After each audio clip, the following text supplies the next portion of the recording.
1995년이죠. 우리가 잊지 못할 사건 하나가 서울 한복판에서 일어납니다. 여러분들 혹시 어떤 사건인지 기억나십니까? 1995년에 삼풍백화점이 붕괴되는 사건이 있었습니다. 업계 그때 아마 백화점으로 2위였다고 그렇게 제가 자료를 찾아보니까 나오더라고요.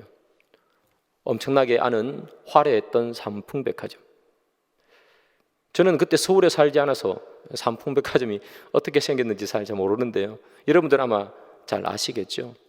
어쨌든 되게 고급스러운 그런 백화점이었다고 합니다.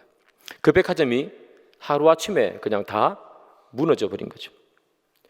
그런데 여러분, 이 큰 백화점이 하루아침에 무너져 버릴 때 그 무너지는 그 순간에만 무슨 잘못이 있어서 무너지는 것이 아닙니다.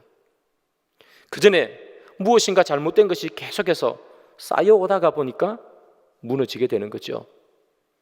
그 전에도 무너질 것 같은 그런 전조 현상이 이 삼풍백화점에도 있었다는 거죠. 우리도 건강이 안 좋을 때는 전조 현상이 있다 그러잖아요. 갑자기 아프고 갑자기 쓰러지고 뭐 그런 것보다 늘 몸은 우리에게 전조 현상을 주는 거죠. 이 백화점도 마찬가지였다는 겁니다.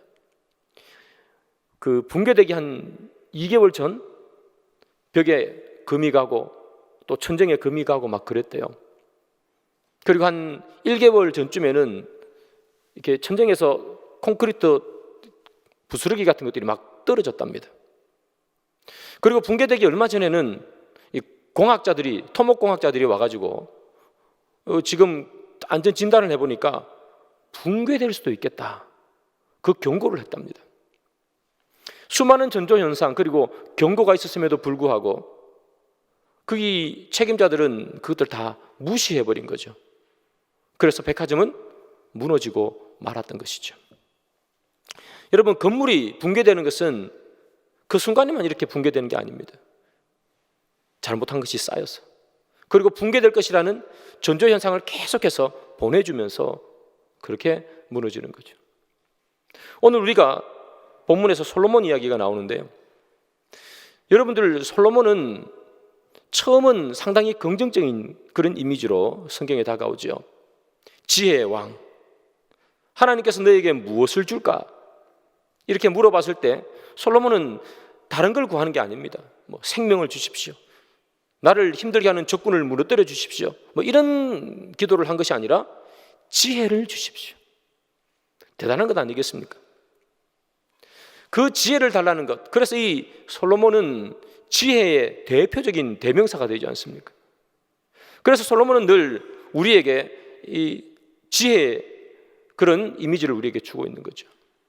그는 성경을 보면 하나님을 사랑했다 이렇게 기록하고 있습니다.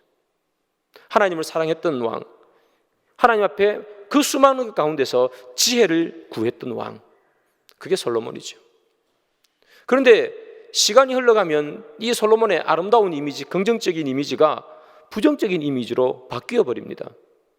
그는 정략 결혼을 하죠. 많은 나라 왕의 또는 고관들의 딸과 결혼을 합니다. 그래서 그는 정략 결혼을 하고 그 여인들이 가지고 온 그 우상들 때문에 이스라엘 온 천하에 우상으로 퍼지게 되는 거죠.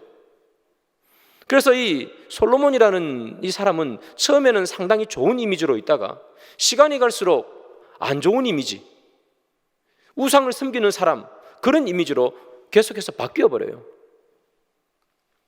그렇다면 그는 왜 처음과 달리 그는 실패하는 인생을 살게 되었을까? 그에게 무슨 일이 있었을까? 그에게 나타났던 전조 현상은 없었던가? 그가 멋있는 이미지에서 안 좋은 이미지로 바뀔 그 전조 현상이 나타나지는 않았던가? 오늘 본문에 보면 그 전조 현상이 아주 잘 나타납니다. 우리가 읽었던 1절부터 3절 사이에 그 전조 현상이 명확하게 나타나는 거죠. 자, 성경을 한번 봅니다. 지난주 본문인데요, 열왕기상 2장 46절입니다. 여호야다의 아들 버나야에게 명령하매 그가 나가서 심의를 치니 그가 죽은지라 이에 나라가 솔로몬의 손에 경고하여 지니라 이렇게 되어 있어요. 솔로몬의 손에 경고해졌어요. 솔로몬을 반대할 것 같은 사람들을 다 죽여버렸습니다. 아버지의 유언을 따라서 요압도 죽이고 방금 읽었던 시므이도 죽이고 그리고 아도니아도 죽였습니다. 그를 반대했던 사람들은 죽이거나 아비아달 같은 사람은 귀양 보내버렸습니다. 그래서 그 누구도 이제 솔로몬의 왕권에 대항할 만한 사람이 없습니다. 그래서 그의 나라는 견고하고 튼튼해졌습니다. 그리고 바로 이어서 나오는 절이 오늘 본문이에요. 3장 1절 제가 읽어보겠습니다. 솔로몬이 애굽의 왕 바로와 더불어 혼인관계를 맺어 그의 딸을 맞이하고 다윗 성에 데려다가 두고 자기의 왕궁과 여호와의 성전과 예루살렘 주위의 성의 공사가 끝나기를 기다리니라 이렇게 기록합니다. 여러분 오늘 본문 방금 띄워드린 저 본문을 자세히 한번 보시기 바랍니다.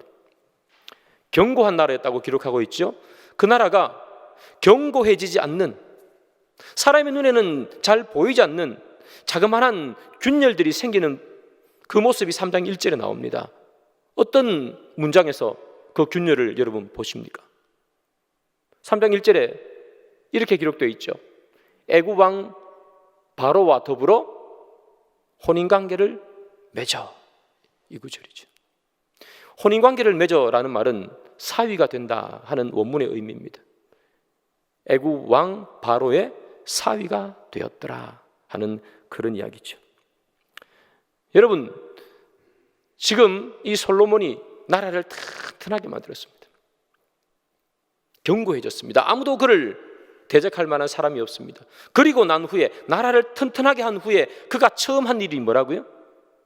애굽 왕 바로의 딸과 결혼하더라 하는 그런 이야기예요. 열왕기를 기록하는 저자가 하고 싶었던 말인 거죠.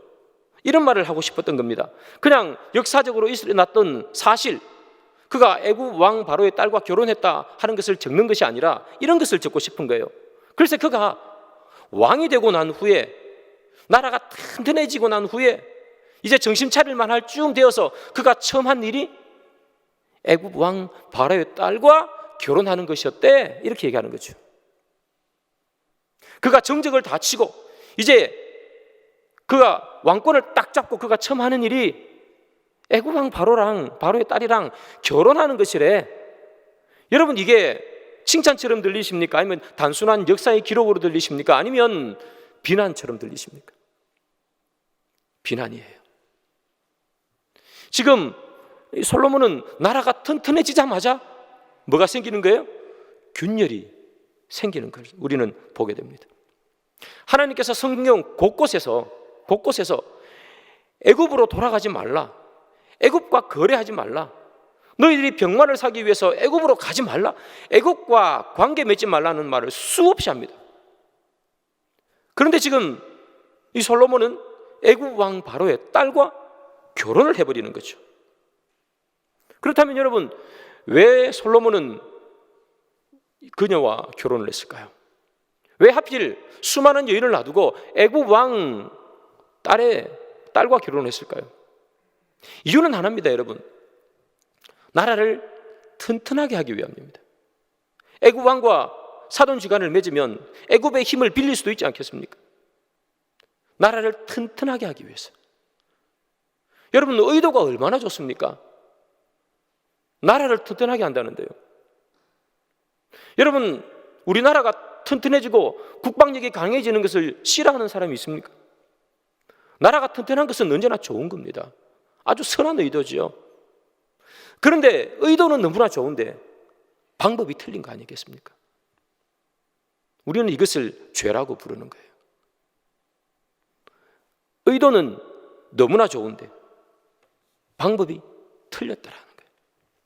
아무리 좋은 일을 해도 그 방법이 하나님께서 원하지 않는 방법이면 그건 죄라는 거예요.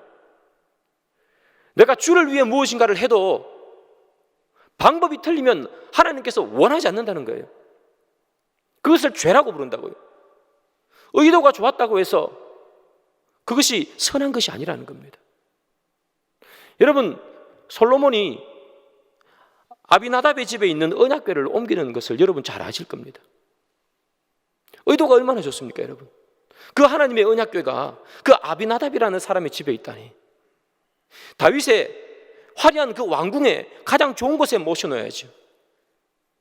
그러면 다윗은 그 언약궤를 보면서 늘 하나님을 생각하고, 그 언약궤는 저 시골 어디 구석에 처박혀 있는 것이 아니라 그 나라의 핵심 왕궁에 딱 들어와 있고, 얼마나 멋있습니까, 의도가. 그런데 방법을 어떻게 옮기는 겁니까? 수레에 실어서 옮긴다고요. 언약궤는 수레에 실어서 옮기면 안 됩니다. 사람이 메고 와야 됩니다, 제사장이. 의도는 좋은데 방법이 틀리니까 어떤 결과가 일어났습니까? 우사라는 사람이 죽어버렸습니다. 송아지가 막 벌쩍벌쩍 뛰어버렸습니다. 여러분, 여기서 우리가 배우는 교훈은 아무리 의도가 좋아도 하나님께서 원하는 방법을 사용하지 않으면 하나님께서 그것을 받으시지 않는다는 것을 이야기하는 거예요. 결국 언약궤는 다윗성에 들어오지 못하잖아요. 아무리 의도가 좋아도 방법이 하나님이 원하지 않는 방법이면 하나님께서 싫어하시는 거예요. 이걸 다윗을 통해 보여주는 거예요. 그런데 여러분, 그 반대도 있습니다. 의도가 좋은데 그 방법도 선하면 하나님께서는 너무너무나 기뻐하시는 거예요. 그에게는 하나님께서 말할 수 없는 축복을 허락하세요. 여러분들, 하나님께서 주시는 축복을 받기를 원하시죠? 그럼 우리가 어떻게 해야 될까? 하나님을 향한 의도에 좋은 방법으로 주를 섬기면 하나님께서 그에게 복을 주시는 거예요. 에스라라는 사람이 있습니다.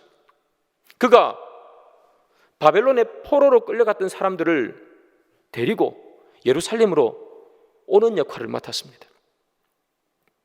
그때 이 바사왕이 이 에스라에게 물어봅니다. 내가 네 백성들을 예루살렘으로 보내줄 텐데 그 많은 백성들이 그 먼 길을 가려면 어떤 약탈자도 생길 거고 나쁜 놈들도 생길 거고 도둑들도 생길 거고 내가 군대를 붙여줄 테니까 안전하게 가거라, 그렇게 얘기해요. 이때 에스라가 뭐라고 얘기하는가 하면 왕에게 이렇게 얘기합니다. 괜찮습니다. 내가 믿는 하나님은 자기를 찾는 자에게는 은혜를 베풀어 주시는 하나님입니다. 우리가 하나님을 사모하고 우리가 하나님을 찾으면 우리는 군대도 필요 없습니다. 아무런 어려움 없이 저 예루살렘까지 우리는 분명히 갈 수 있습니다. 이렇게 얘기하는 거예요. 그리고 먼 예루살렘으로 떠날 때에 그는 그의 백성들을, 함께 떠나는 백성들을 쫙 모으는 거죠. 아하와 강가에라 모읍니다. 거기서 이 에스라가 뭐를 얘기하는가 하면 너희들은 이제 다 금식하라. 그리고 하나님 앞에 기도해라. 내가 우리 왕에게 이야기했다. 하나님께서는 그를 찾는 자에게는 은혜를 베풀어 주신 하나님으로 하지 않았는, 우리가 기도해야 된다. 여러분, 이 에스라는 왕 앞에서 좋은 의도로 얘기하죠. 우리 하나님은 그를 찾는 자에게 은혜를 베풀어 주시는 하나님입니다. 그리고 그것을 증명하는 방법으로 무엇을 택하는 거예요? 금식하자, 기도하자. 그래서 그 결과가 어떻게 되는 거예요? 에스라 8장 23절이죠. 그러므로 우리가 이를 위하여 금식하며 우리 하나님께 간구하였더니 그의 응낙하심을 입었느니라. 하나님께서 들어주셨다는 거예요. 그 먼 길을, 그 많은 사람이 길을 떠났는데도 불구하고 도적대 한번 나타나지 아니하고 무사히 갔다는 이야기예요. 여러분, 주의 축복을 받는 일은 바로 이런 겁니다. 하나님을 향한 의도로 일을 시작하고, 그리고 그를 이루어내는 방법도 주님께서 원하시는 방법으로 이루어내야 된다는 거죠. 오늘 에스라에 따르면 금식하고 기도하며 하나님의 영광을 구했다는 거예요. 여러분, 오늘 본문의 솔로몬을 보십시오. 얼마나 좋은 의도입니까? 나라를 튼튼하게 한다는데 그건 누가 막습니까? 그러나 나라를 튼튼하게 하려면 솔로몬이 제일 먼저 해야 되는 것은 무엇일까요? 군인들을 육성하는 것, 강한 군대로 훈련시키는 것도 좋지만 그가 에스라처럼 하나님께 기도했어야 되는 거죠. 하나님, 이 나라가 튼튼하게 도와주십시오. 주님께서 우리의 힘이십니다. 주님이 우리의 방패십니다. 그가 제일 먼저 해야 되는 방법은 기도하는 거예요. 그런데 그는 어떤 방법을 사용했습니까? 애굽 왕 바로와 바로의 딸과 결혼하는 거죠.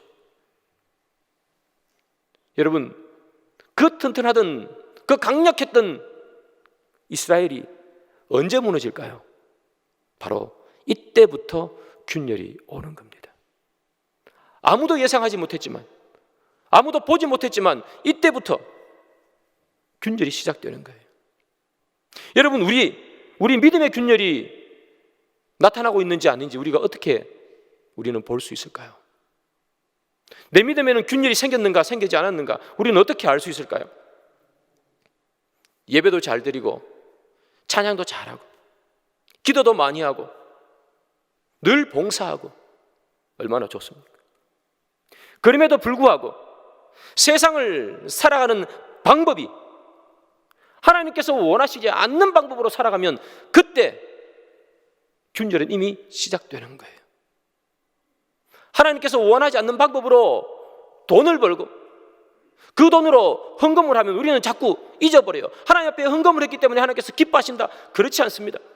하나님께서 원하지 않는 방법으로 돈을 버는 것, 그것은 하나님께서 원하지 않는 방법이에요. 그것으로 헌금을 한다고 하나님께서 기뻐하시겠느냐 말이죠. 우리는 헌금을 한다고 해서 하나님을 사랑하고 내가 헌금을 했기 때문에 내 마음에 기쁨이 있겠지만 그러나 하나님께서는 그것을 옳게 여기지 아니하신다는 거예요. 헌금하겠다는 의도는 좋지만 방법도 올바를 때 하나님께서는 기뻐하시는 겁니다. 우리가 신앙생활할 때 바로 이런 거예요. 내가 하나님 앞에 무엇인가를 하는데 올바른 방법으로 하고 있는가? 하나님께서 원하시는 방법으로 하고 있는가?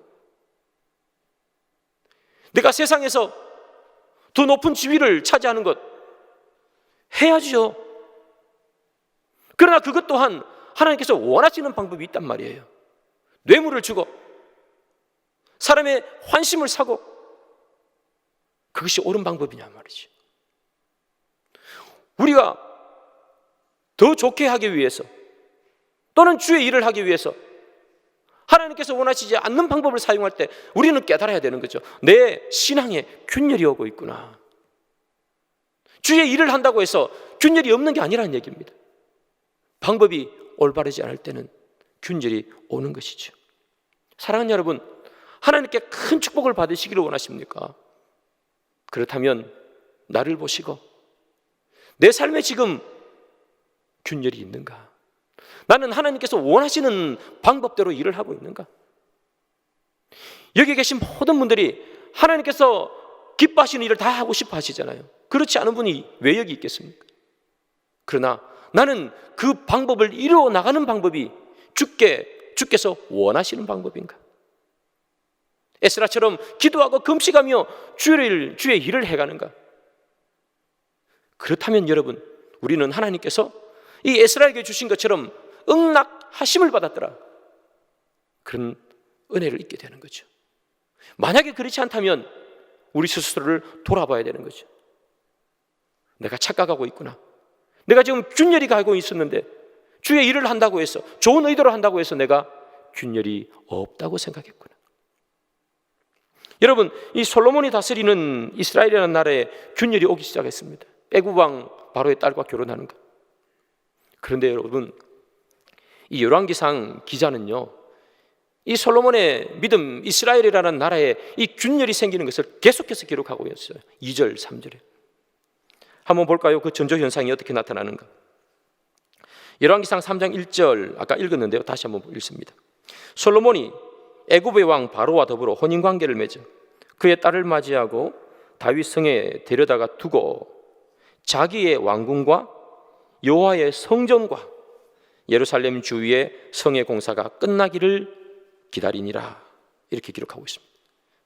지금 이 솔로몬이 건축하는 거죠. 자기 왕궁도 건축하고 성전도 건축합니다. 그런데 많은 학자들이 저 구절에서 주목하는 게 있어요. 뭐냐 하면 순서입니다. 순서. 왜 열왕기 기자는 자기의 왕궁을 먼저 쓰고 여호와의 성전을 나중에 썼을까? 하고 싶은 말이 있다는 거죠. 지금 솔로몬의 관심이 어디에 더 많이 있다는 얘기입니까? 자기 왕궁에, 여호와의 성전을 짓는 것보다 우선순위가 어디에 있다는 거예요? 자기 왕궁에 있다는 것을 말하고 싶은 겁니다. 조금 있으면 그 이야기가 나오는데요.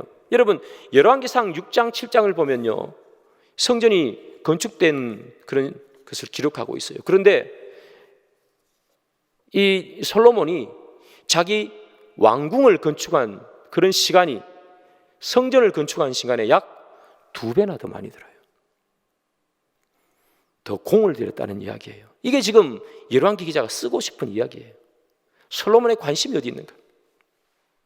여러분, 솔로몬의 마음에 무엇이 우선순위입니까? 성전 건축보다 자기 왕궁이 더 우선순위에 있는 거예요. 여러분, 열왕기 3장 2절 3절 우리가 읽었던 본문인데요, 여기에 아주 그대로 적나라하게 나타납니다. 한번 봅시다. 그때까지 여호와의 이름을 위하여 성전을 아직 건축하지 아니하였으므로 백성들이 산당에서 제사하며 솔로몬이 여호와를 사랑하고 그의 아버지 다윗의 법도를 행하였으나 산당에서 제사하며 분향하였더라, 이렇게 기록하죠. 자, 여러분, 백성들이 어디에서 지금 3절에 보면, 2절에 보면 백성들이 어디에서 제사 지냅니까? 산당에서 제사 지내죠. 왜 산당에서 제사를 지냅니까? 성전이 아직 건축되지 않았기 때문에. 성전이 없으니까 산당에서 제사를 지내는 거예요. 이거 어쩔 수 없는 거예요. 그런데 여기 이 열왕기 기자가 하고 싶은 이야기가 뭡니까? 성전이 건축이 안 되니까 산당에서 밖에 제사를 백성들이 지금 못 드리고 있잖아, 이 얘기를 하고 싶은 거예요. 지금 이 솔로몬이 자기 왕궁을 짓는데 더 마음이 가 있고 성전을 짓는데 그 마음은 저 뒷전에 있다 보니까 백성들이 지금도 산당에서 제사 지낼 수밖에 없더라, 그 이야기를 하는 거예요. 우리 2절 3절 다시 한번 띄워주시겠습니까? 2절 3절 저기 보시고요, 3절을 한번 보시면요, 이렇게 되어 있습니다. 여러분, 저기 성경에는 없는데요, 괄호 안에 다만이라는 단어가 있죠.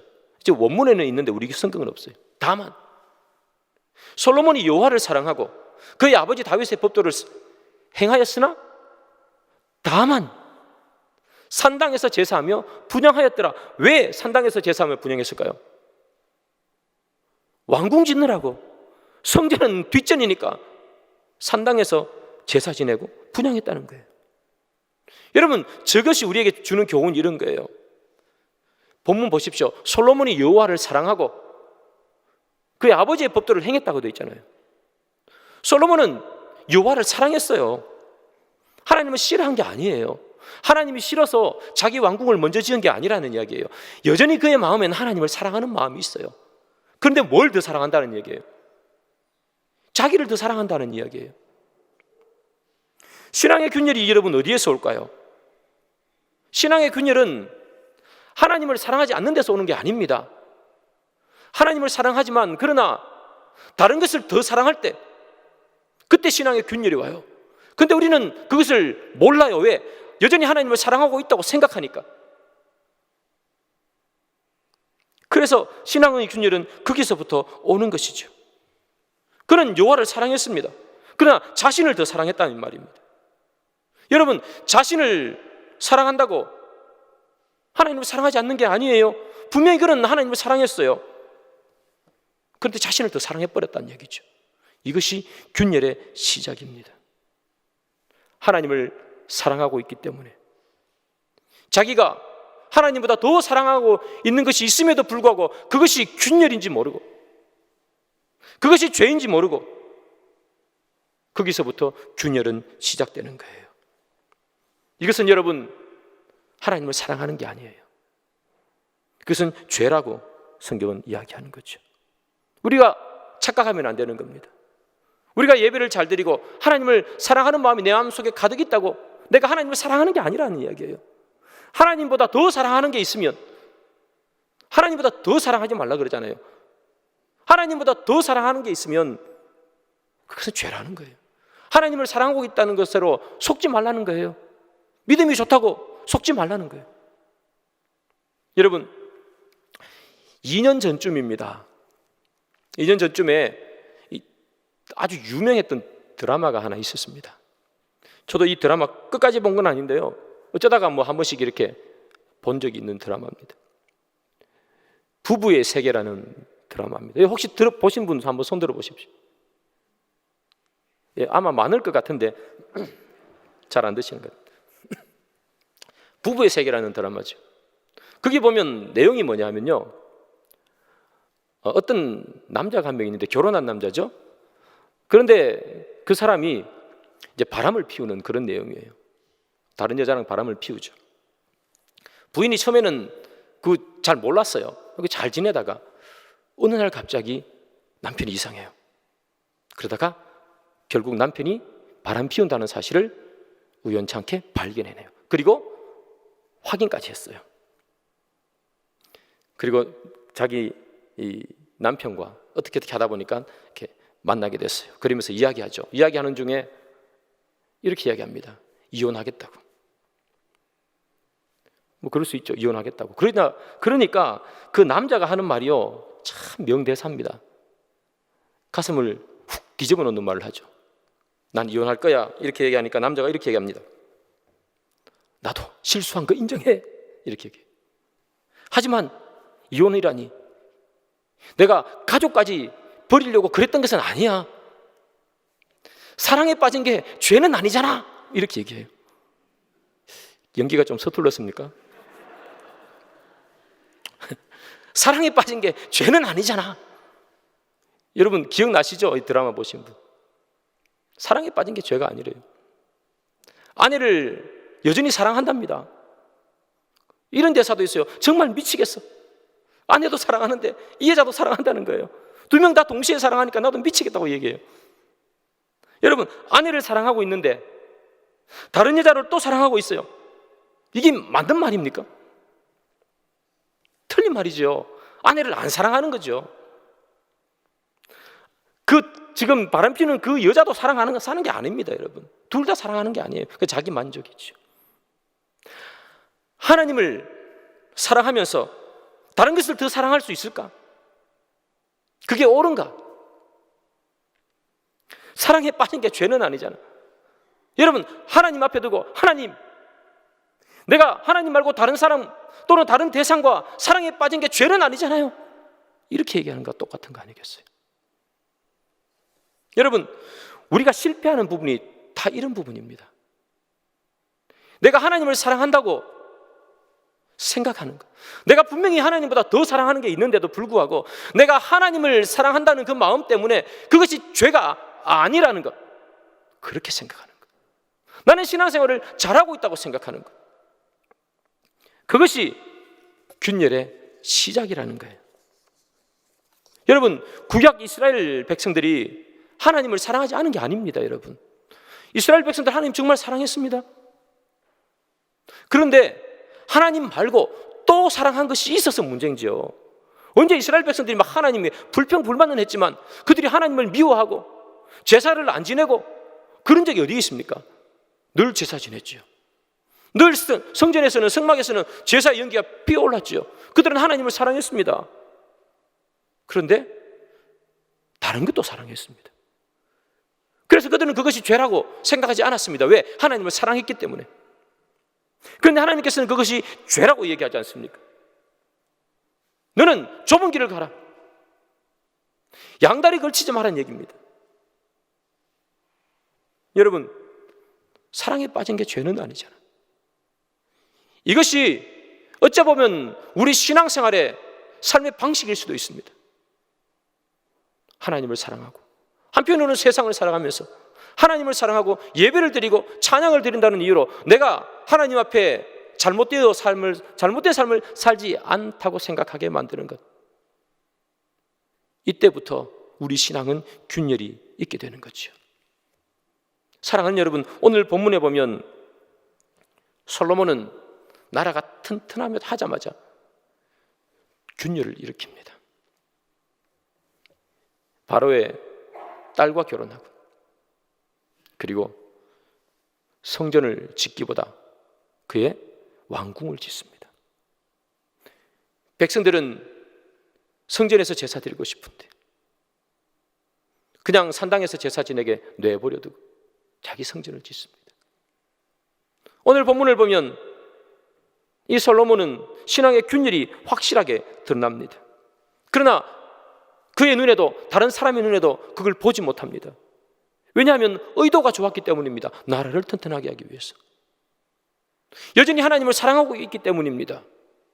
다른 것을 사랑함에도 불구하고. 사랑하는 여러분, 때로는 이런 것들이 우리의 눈을 가립니다. 우리가 우리 앞에 솔직해지고 또 하나님 앞에 솔직해져서 나는 하나님 말고 더 사랑하는 것이 있는가? 내 인생에는 의도는 좋지만 방법은 내 마음대로 하고 살아가지는 않는가? 그것을 늘 점검하시기를 바랍니다. 하나님의 복을 받는 것은 여러분 다른 것이 없습니다. 이 사람들이, 이 솔로몬이 죄를 짓는 그 반대로 하면 복을 받는 거예요. 의도뿐만 아니라 방법도 주님께서 원하시는 기도와 금식 같은 에스라의 방식으로, 그리고 하나님만 사랑하는 방식으로, 그렇게 우리가 살아갈 때 주님께서 이 밤에 여러분들 기도하시는 모든 기도에 주님께서 응답해 줄 줄 믿습니다. 그런 은혜가 우리 모든 여기 모인 분들, 또 영상으로 예배를 드리는 모든 분들 위해 넘치기를 주의 이름으로 축복합니다.